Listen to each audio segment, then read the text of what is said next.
Hi friends, this is ఆర్పి. ఈ వీడియోలో మండేకి Nifty, bank Nifty levels తో పాటు కొన్ని స్టాక్స్ కి మనం టెక్నికల్ గా లెవెల్స్ చూద్దాం. మార్కెట్ కంటిన్యూస్ గా డౌన్ ట్రెండ్ కంటిన్యూ అవుతానే ఉంది. సో ఎఫ్ఐఐ సెల్లింగ్ కంటిన్యూ అవుతానే ఉంది. ఇప్పటి వరకు లాస్ట్ 32 సెషన్స్ చూస్తే మనకి ఎఫ్ఐఐస్ దాదాపుగా 1.5 lakh crore సెల్లింగ్ జరిగింది. సో ఇది భారీ సెల్లింగ్ అనొచ్చు. ఈ సెల్లింగ్ ఎంతవరకు కంటిన్యూ అవుతుందో మనం చెప్పలేం. సో ఫర్దర్ గా కూడా డౌన్ ట్రెండే కనపడుతుంది. టెక్నికల్ గా కూడా trend wise down trend continue అవుతుంది.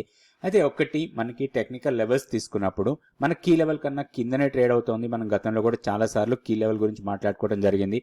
ఎప్పుడైతే మన కీ లెవెల్ ని బ్రేక్ చేసి దానికన్నా కిందకు వెళ్ళిందో ఇప్పటి వరకు ఆల్మోస్ట్ దాదాపుగా మనకి 2.5 to 3,000 పాయింట్స్ డౌన్ కి వెళ్ళింది. సో ఇంకా ఫర్దర్ గా కూడా డౌన్ కి వెళ్ళడానికి ఎక్కువ అవకాశాలు కనపడుతున్నాయి. ఇప్పుడు 23,532 దగ్గర క్లోజ్ అయింది.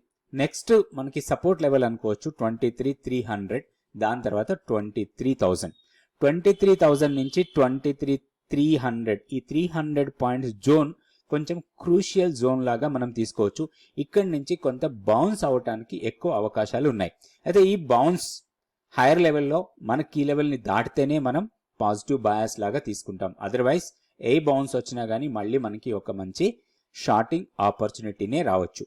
డౌన్ సైడ్ లో మంచి స్ట్రాంగ్ సపోర్ట్స్ అంటే ఒకవేళ 23,000 ని కూడా బ్రేక్ చేస్తే మాత్రం ప్రీవియస్ గా మనకి ఎలక్షన్ డే లోస్ ఏవైతే ఫామ్ అయ్యాయో ఆ లెవెల్స్ ని టెస్ట్ చేసే అవకాశాలు ఎక్కువ ఉంటాయి వన్స్ ఆ లెవెల్స్ బ్రేక్ అయితే.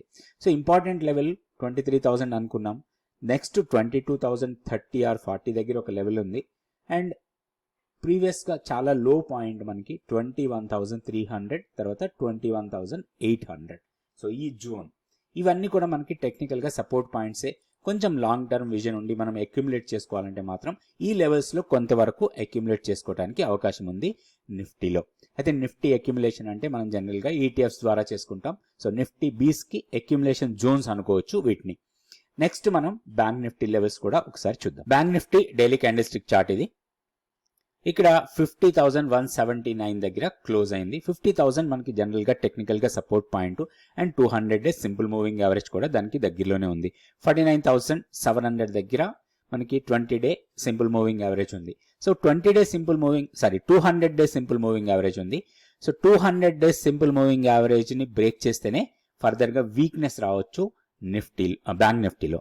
అయితే ఇప్పుడు హైయర్ లెవెల్లో మన కీ లెవెల్ 51,450. సో కొంత రేంజ్ బౌండ్ ట్రేడింగ్ జరుగుతూ ఉంది లాస్ట్ కపుల్ ఆఫ్ డేస్ నుంచి. ఇది కొన్ని రోజులు ఇలానే జరిగే అవకాశాలు ఎక్కువ కనపడుతున్నాయి. సో ఒక్కటి మనం క్రూషియల్ గా తీసుకోవాల్సిన లెవెల్ 49,700 ని బ్రేక్ చేస్తే ఫర్దర్ గా వీక్నెస్ స్ట్రాంగ్ ఉండొచ్చు. డౌన్ సైడ్ కి స్ట్రాంగ్ ఫాల్ ఉండే అవకాశాలు ఉన్నాయి. మనం పాజిటివ్ బయాస్ తో ట్రేడ్ చేయాలంటే 51,450 కన్నా పైన డే క్లోజ్ కావాలి మన కీ లెవెల్ అది. ఇప్పుడు ఇమీడియట్ రెసిస్టెన్స్ 50,560, దాన్ని బ్రేక్ చేసి పైకి వెళ్తే 51,000. ఇవి రెండు రెసిస్టెన్స్ పాయింట్స్ లాగా ఉంటాయి బ్యాంక్ నిఫ్టీకి. ఇప్పుడు మనం కొన్ని స్టాక్స్ కి మనం టెక్నికల్ గా లెవెల్స్ చూద్దాం. ఈ స్టాక్ వచ్చి హిందుస్థాన్ ఏరోనాటిక్స్. ఇక్కడ ఒక డోజీ క్యాండిల్ ఫామ్ అయింది లాస్ట్ ట్రేడింగ్ డే రోజు. ఒకటి చాలా క్రూషియల్ ఇంపార్టెంట్ లెవెల్ దగ్గరే ఆ క్యాండిల్ క్లోజ్ అయింది. ఎందుకంటే ఇది June 4th కి ఒక బిగ్ ఫాల్. ఇది ఈ లో దగ్గర లాస్ట్ ట్రేడింగ్ రోజు సపోర్ట్ తీసుకుంది. సపోర్ట్ తీసుకున్న తర్వాత హైయర్ లెవెల్లో మళ్ళీ కొంత సెల్లింగ్ ప్రెషరే వచ్చింది. సో ఇది లాస్ట్ ట్రేడింగ్ డే రోజు హై ఏదైతే ఉందో 4,185.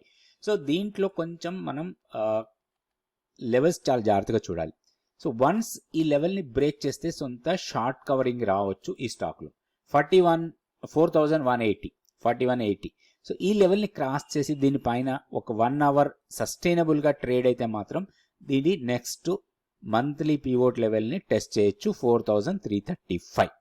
ఒకవేళ ఈ లెవెల్ ని సస్టైన్ కాకుండా ఇక్కడి నుంచి బ్రేక్ అయి ఫర్దర్ గా డౌన్ అయితే మాత్రం మళ్ళీ 3,900 కన్నా కిందకు వెళ్ళడానికి ఎక్కువ అవకాశాలు ఉన్నాయి. వన్స్ ఈ లెవెల్ బ్రేక్ అయితే మాత్రం ఫర్దర్ గా వీక్నెస్ రావచ్చు, మళ్ళీ సెల్లింగ్ ప్రెషర్ వచ్చే అవకాశాలు చాలా ఎక్కువ ఉన్నాయి. వన్స్ ఈ లెవెల్ బ్రేక్ అయితే మాత్రం నెక్స్ట్ ప్రీవియస్ స్వింగ్ లోని టెస్ట్ చేయొచ్చు 3,700. అయితే ఇప్పుడు స్టాక్ లో ఇమీడియట్ ఎలాంటి ఆపర్చునిటీ కనపట్లేదు. ఓన్లీ బ్రేక్అవుట్ ట్రేడ్ కోసమే మనం ప్లాన్ చేయాలి. 4180ని బ్రేక్ చేస్తే అప్ సైడ్ వెళ్ళొచ్చు, 3900ని బ్రేక్ చేస్తే డౌన్ సైడ్ కోసం దీంట్లో ప్లాన్ చేయొచ్చు. ఎందుకంటే స్టాక్ భారీగా ఫాల్ అయింది. మనం హైయర్ లెవెల్లో చూస్తే ఇక్కడ 5500 ఆర్ 5600 లెవెల్స్ నుంచి 4000 వరకు డౌన్ అయింది. ఫర్దర్గా కూడా స్టాక్లో వీక్నెస్సే కనపడుతుంది, ఎందుకంటే ఆల్ మూవింగ్ యావరేజ్ కన్నా కింద ఉంది, ట్రెండ్ వైజ్గా వీక్ ఉంది. కాకపోతే ఒక కౌంటర్ ట్రెండ్ ఎంట్రీ కోసం ప్లాన్ చేయాలంటే మాత్రం ఈ లెవెల్స్ దృష్టిలో పెట్టుకొని దీంట్లో ట్రేడ్ చేసుకోవచ్చు. నెక్స్ట్ ఇంకొక స్టాక్ కూడా డిఫెన్స్ సెక్టార్ నుంచే తీసుకుందాం, భారత్ ఎలక్ట్రానిక్స్ లిమిటెడ్, బిఈఎల్. ఇది బిఈఎల్ డైలీ క్యాండిల్స్టిక్ చార్ట్. ఇక్కడ ఒకటి మనకి ఈ ఫాల్ ఏదైతే ఉందో ఈ ఫాల్ కొంతవరకు ఇక్కడ అరెస్ట్ అయింది అనుకోవచ్చు మనం ఈ లెవెల్. సో 265 ఈ లెవెల్ దగ్గర ఫాల్ కొంత అరెస్ట్ అయ్యి హైయర్ లెవెల్కి వెళ్ళింది. ఫర్దర్గా కొంత రీట్రేస్ అయింది ప్రైస్కి. అయితే ఒకటి లాస్ట్ ట్రేడింగ్ డే రోజు చూస్తే మనకి మంత్లీ పివోట్ లెవెల్ని కొంత సపోర్ట్ తీసుకుంది. అయితే క్యాండిల్ మాత్రం మనకి ఒక మొమెంటమ్ బుల్లిష్ క్యాండిల్ రాలేదు. ఇక్కడ ఒకటి చాలా క్రూషియల్ లెవెల్స్ లాగా తీసుకోవచ్చు మనం. ఈ ప్రీవియస్ సప్లై ఏదైతే ఉందో ఈ సప్లైని కొంత స్ట్రాంగ్ రెసిస్టెన్స్ పాయింట్ లాగానే తీసుకోవచ్చు, 300 నుంచి 305. సో ఓన్లీ దీంట్లో ఒక పాజిటివ్ మొమెంటమ్ ఆర్ స్ట్రాంగ్ మొమెంటంతో ట్రేడ్ చేయాలనుకుంటే ఈ లెవెల్స్ కన్నా పైన డే క్లోజ్ కావాలి, 300 నుంచి 305 కన్నా. ఇప్పుడు డౌన్ సైడ్ మంచి సపోర్ట్ 279 దగ్గరే ఉంది, ఆల్మోస్ట్ సపోర్ట్ లెవెల్ దగ్గరే 280 దగ్గర క్లోజ్ అయింది. అయితే ఒక్కటి 280ని బ్రేక్ చేసే 279ని బ్రేక్ చేసి కిందకి వస్తే 265 లెవెల్ని టెస్ట్ చేయొచ్చు. అయితే దీంట్లో ఒక మంచి ఆపర్చునిటీ రావచ్చు మనకి లోయర్ లెవెల్లో ఈ ప్రీవియస్ లో ఏదైతే ఉందో ఇది మాత్రం మనకి ఒక స్ట్రాంగ్ సపోర్ట్ ఉండే అవకాశం ఉంది, అండ్ 230. సో అండ్ నెక్స్ట్ వచ్చి 200. సో ఈ 30 పాయింట్ జోన్ అనుకోవచ్చు, 220 230 ఒక 10 రూపీస్ జోన్ ఇది.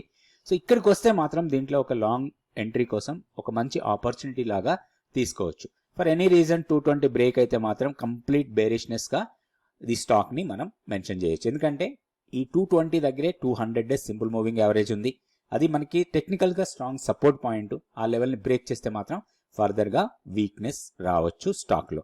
అది ఒక కొంచెం ఆపర్చునిటీ కోసం మనం వెయిట్ చేసి 220 ఆ 230 లెవెల్స్ దగ్గర ఒక లాంగ్ ఎంట్రీ కోసం కూడా ప్లాన్ చేసుకోవచ్చు ఈ స్టాక్లో. నెక్స్ట్ ఇంకొక స్టాక్ కూడా చూద్దాం. ఈ స్టాక్ వచ్చి మిధానీలో లాస్ట్ ట్రేడింగ్ డే రోజు 320 దగ్గర క్లోజ్ అయింది. అయితే ఒకటి లాస్ట్ ట్రేడింగ్ డే రోజు కొంచెం గ్యాప్ అప్ ఓపెన్ అయింది, హైయర్ లెవెల్లో మాత్రం అగైన్ మనకి కొంత సెల్లింగ్ ప్రెజర్ వచ్చింది, స్టాక్ బాగా ఫాల్ అయింది. హైయర్ లెవెల్లో 530 535 లెవెల్ నుంచి ఇప్పుడు 320 దగ్గర ట్రేడ్ అవుతా ఉంది. దీంట్లో కొంత ఆపర్చునిటీ కోసం ప్లాన్ చేయొచ్చు. ఒకటి ఏంటంటే దీంట్లో ఒక బ్రేక్అవుట్ ట్రేడ్ కోసమే మనం ప్లాన్ చేయాలి. 350 మనకి మంత్లీ పివోట్ లెవెల్ అండ్ ప్రీవియస్గా స్వింగ్ హై. ఈ 5 డేస్ ఫాల్ తర్వాత ఒక రివర్సల్ వచ్చింది ఇక్కడ, అయితే ఇది సస్టైన్ కాలేదు. ఈ హై ఏదైతే ఉందో ఎగ్జాక్ట్లీ 20-డే ఎక్స్పోనెన్షియల్ మూవింగ్ యావరేజ్, అక్కడ ప్రైస్ రిజెక్ట్ అయింది. సో దీంట్లో ఒక బుల్లిష్నెస్ రావాలంటే 350 కన్నా పైన డే క్లోజ్ అయితే దీంట్లో ఒక లాంగ్ ఎంట్రీ కోసం ప్లాన్ చేయొచ్చు. ఫర్దర్గా వీక్నెస్ వచ్చే అవకాశాలు ఉన్నాయి ఇన్ కేస్ 300ని బ్రేక్ చేస్తే. ఈ 300 నుంచి 320 ప్రీవియస్గా ఇక్కడ కన్సాలిడేట్ అయిన జోన్ ఇది జూలై 2023 జూలైలో కొన్ని రోజులు ఇక్కడ కన్సాలిడేట్ అయింది 300 నుంచి 320 మధ్యలో. సో ఇక్కడ కొంత పుల్ బ్యాక్ వచ్చింది, ఇది సస్టైన్ అయితే మాత్రం కొంచెం పుల్ బ్యాక్ రావచ్చు. దీంట్లో మళ్ళీ 375 ఆర్ 380 లెవెల్స్ని టెస్ట్ చేయొచ్చు. కొంచెం లెవెల్స్ చూసుకొని దీంట్లో ఒక లాంగ్ ఎంట్రీ కోసం ప్లాన్ చేసుకోవచ్చు. అయితే ఒకటి చూడాల్సింది 300 లెవెల్. వన్స్ 300 బ్రేక్ అయితే మాత్రం ఫర్దర్గా వీక్నెస్ రావచ్చు. నెక్స్ట్ 272 275 లెవెల్స్ని టెస్ట్ చేయొచ్చు. ఈ లెవెల్స్ చూసుకొని దీంట్లో ప్లాన్ చేసుకోవచ్చు ట్రేడింగ్ కోసం మిధాని. నెక్స్ట్ వీడియోలో మళ్ళీ కొన్ని stocks Nifty, bank Nifty levels చూద్దాం. Thank you so much for watching this video.